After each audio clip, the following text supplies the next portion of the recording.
All the major stock market averages are on pace for a gain for the month of August, with the Nasdaq leading the way and the S&P 500 on track for its seventh straight monthly gain. Nasdaq's up more than 4% for the month. Let's bring in Ben Emmons, Managing Director of Global Macro Strategy at Medley Global Advisors. Ben, it's good to see you. You know, some are worrying now about the fall, given that the Fed is set to start scaling back its emergency stimulus.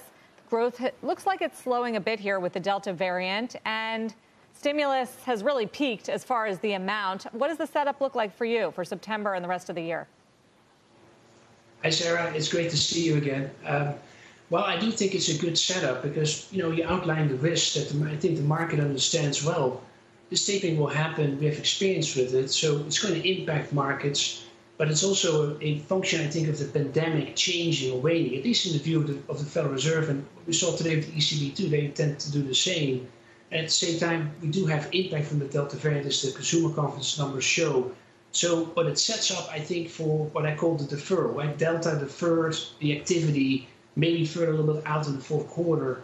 And what stands out to me is particularly if you think again of leisure, hospitality, and travel sectors that have underperformed over the last sort of 2 months, probably have here some room to go. So I think it's a good setup in the fourth quarter. So, sorry, you say that they've gone too far, some of the leisure and hospitality sectors? You'd be buying the dip on those airlines, cruises? What do you have in mind? Yeah, I think that the global reopening in particular plays a major theme there. It's not just the US where we've now, let's say, managed the pandemic to a degree that we don't have major disruptions such that we've got to close off the economy. Globally, we still deal with much more challenges, and that now is starting to change too. Some countries are taking real steps with vaccination. So if you think of airlines, you think of leisure, it's just not a US story only, it's also to the global economy, levered play to the global economy, so the global reopening of the economy. So I think, yes, there is to buy the dip opportunity here for that sector in particular.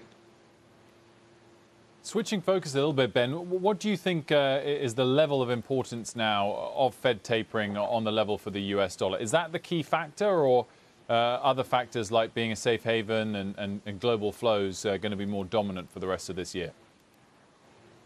It certainly will play a role, Wilfred, because let's think about it. If we are going into tapering, the dollar will ultimately discount what will be the path of the Fed funds rate in the future.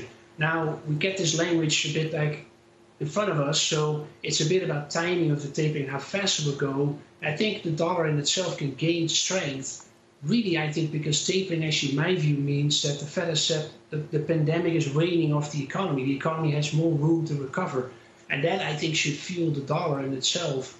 On the other hand, there's also the safe haven idea that we do have to keep in mind. There are tensions out there, not to mention what happened with Afghanistan or other geopolitical risks that could resurface. So that, too, is, I think, for the dollar an opportunity because it has been really the currency that has lagged really over the last year or so.